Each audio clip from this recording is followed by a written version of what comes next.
janari, ezkereta eskuin, ibereta aizina.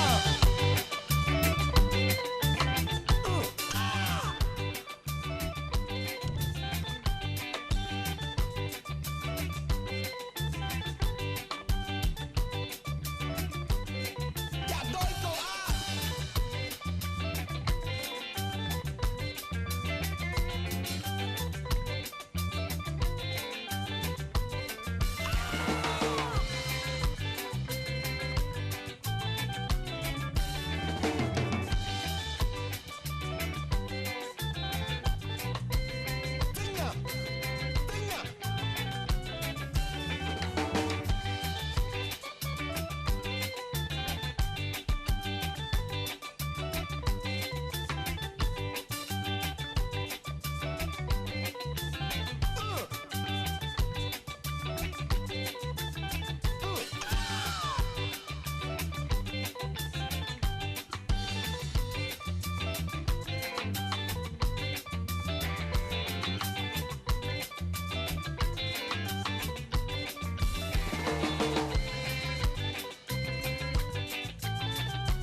Bueno, pues, kaixo eta ongi etorriak Regan jarrairen aurkezpenera.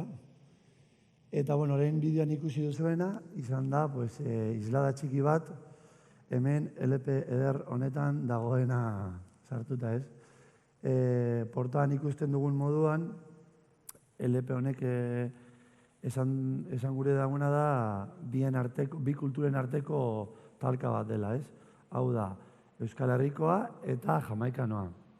Horregaitik daukagu hemen Marcia Griffith, hemen daukagu Maurizia, hau da Touch Givers, Touch and the Maytals, eta Matxin Bertsolaria.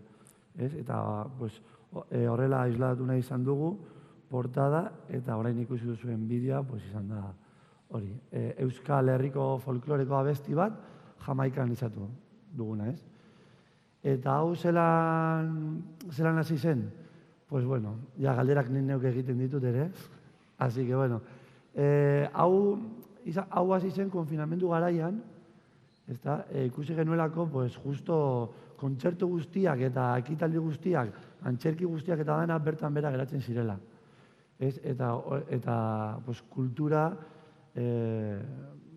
bertan bera geratzen zela, eta, bueno, pues, larritasun horretan, hasi ginen pentsatzen ia zer egin algenuen guk, pizka bat hau mugitzeko, ez? Eta gure pasioa regea denez, hasi ginen idei bat izan genuen, zelan Euskal Herriko rege taldei deitu, eta halako bilduma bat, batasun bat bilatzeko, eta mugitzeko pizka bat kultura, ez?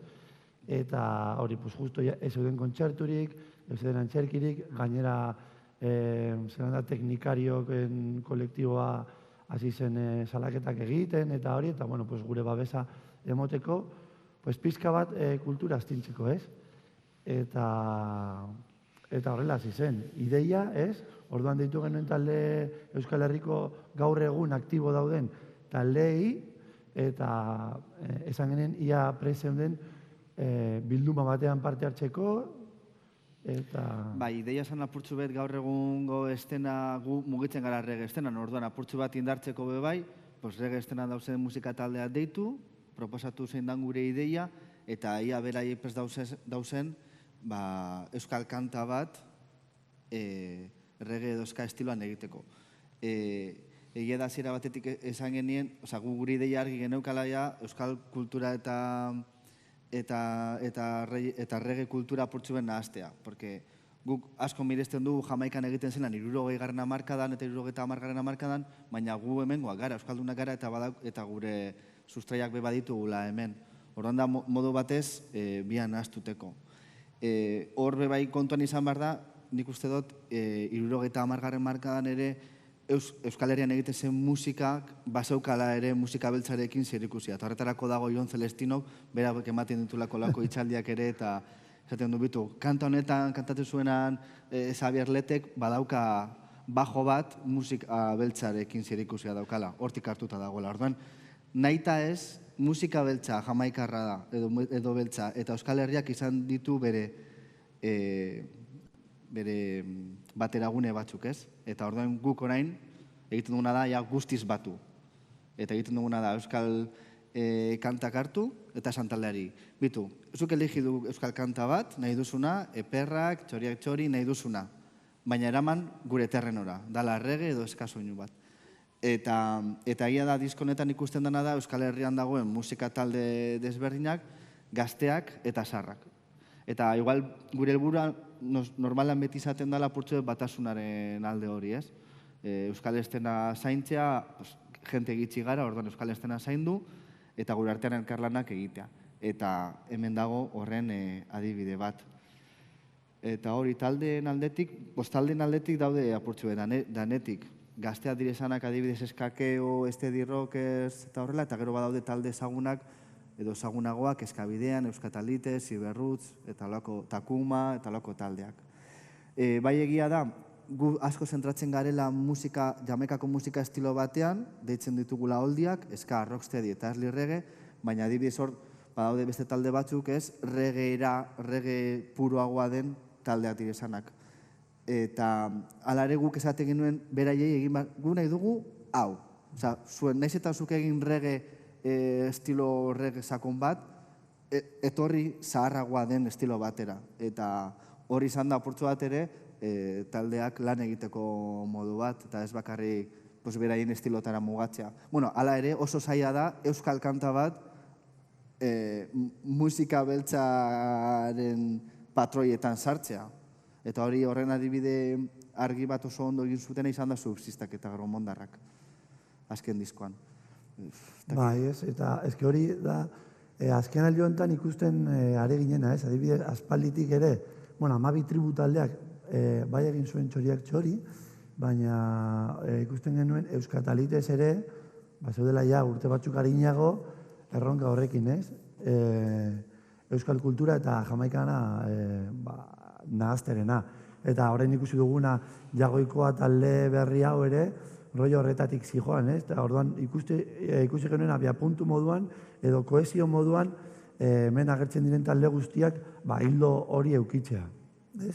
Rollo folklore bat eta gainera ere jarri genien naiz eta abestia 4 minutukoa izan, 2 minutu terdikoa izan beharko litzateke, danok sartu ahal izateko, eta azkenan lortu genuen, hori, 14 talde. Ez da gutxi. Eta da justo gaur egun aktibo dauden, orduan gaur egungo argazki polit bat da. Eta lehen aldiz, vinilo batean ikusi aldena, ez? Bai, sartu ere grabazioetan, Ando. Bueno, eskerrak egin diazun galderagatik, espero nuen, eta, bueno, grabazioen kontu horretan, adibidez, claro, ez dugu esan, baina hemen justo atzean, ez dakit ikusiko den, baina hemen dauz kolektibo pila bat, eta, bueno, herri lan bat, auzo lan bat izan da, ez? Eta grabazio moduan, Baita ere, 5 estudio sartu dira talde guzti hauek grabatzeko. Eta orduan, grabaketaren inguruan, pues hori, erronka zen 2 minutu eta 30 abesti bat egitea, eta egin genituen, pues danak edo ia guztiak asteburu konkretu batean edo hilabete konkretu batean. Egiten genuen bat goizean eta beste arratsaldean, ez? Adibidez, guk Bilbon grabatu ditugu 14 taldetik 9, eta beste erronka bat jartzearren esan genien zuzenean grabatu behar zutela. Hau da, 60. hamarkadan grabatzen zuten moduan. Orduan, beti ari gara 60. hamarkada edo hamarka horri beti keinuak egiten. Eta orduan taldeentzat baita ere izan zen nahiko berezia, bitxia, eta oso polita, ez? Inoiz ez zutelako horrelan grabatu. Eta zanten dugunean danok batera, pues da bajua, gitarra, pianoa, eta gero haizeak eta gero ahotsak, ez? Baina soinu oldi hori edo zahar hori lortzeko, horrela grabatzea oso importantea zen. Horrela flowa edo taldearen sarrema askoz hobeto islatuta geratzen delako. Eta hori oso esperientzia oso polita izan zen, egun berean goizean talde bat etortzen zelako eta gero arratsaldean beste bat. Orduan ere, taldeak ezagutzea, espazio berdina konpartitzea, eta hori oso polita izan da. Eta gero ere zintan ere grabatu dugu, garaiko zinta batean, bobina batekin, orduan nahiko analogikoa da, eta kutu hori, rollo matiz guzti horiek asko zeindu ditugu, ez? Maitasun handiz.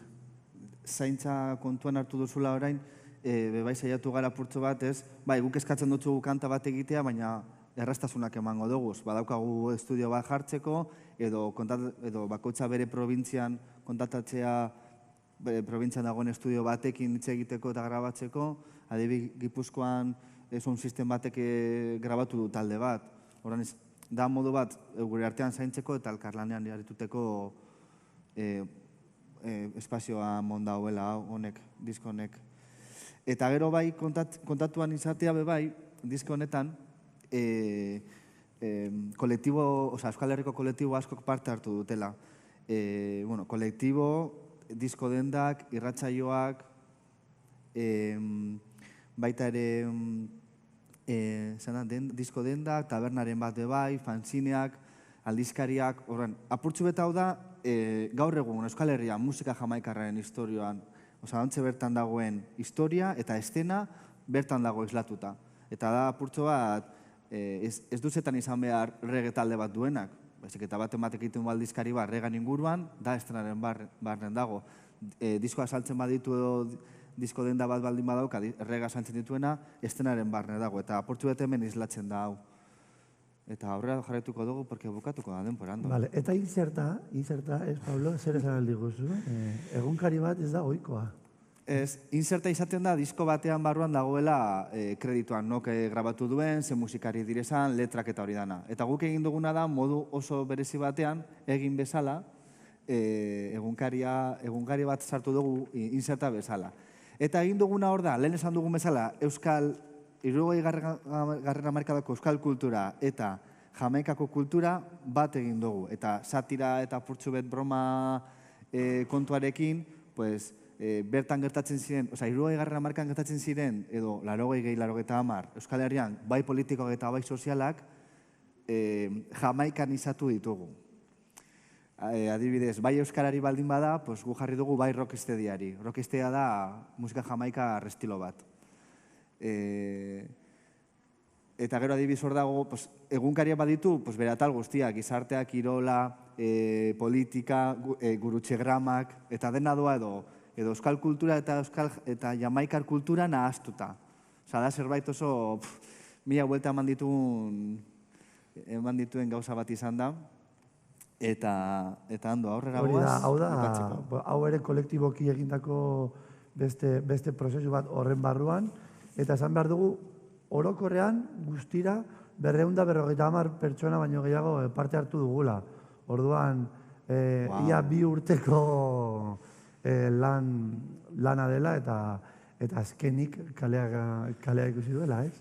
Ba, eta egia esan, kolektibo bakoitza jarri izan du diru kantitate bat. Eta horren ordez dago disko kantitate bat. Eta egia esan adibidez, kolektibo gehienak dituzte 30 kopia, 33 kopia. Eta egia esan hau da izaten hasi da esito bat. Osea, leku guztietan hasi da agortzen disko guztiak. Sold out. Bai.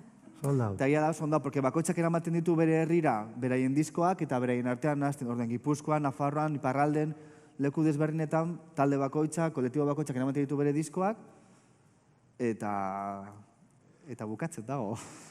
Hori da. Ez que hori oso polita da. Herri lan hau eginda, Euskal Herriko txoko guztietara heldu gara, eta hori, pues, benetako hori da. Bueno, hau da. Así que... Gure gaitik hau izan dago guztia, eskertu ere espazio honi, etorri zarete lagun guztiei, eskerrik asko ematen diguzuen babesagaitik, betidanik, eta listo. Oso ondo. Así que eskerrik asko eta arregan jarrai. Bai.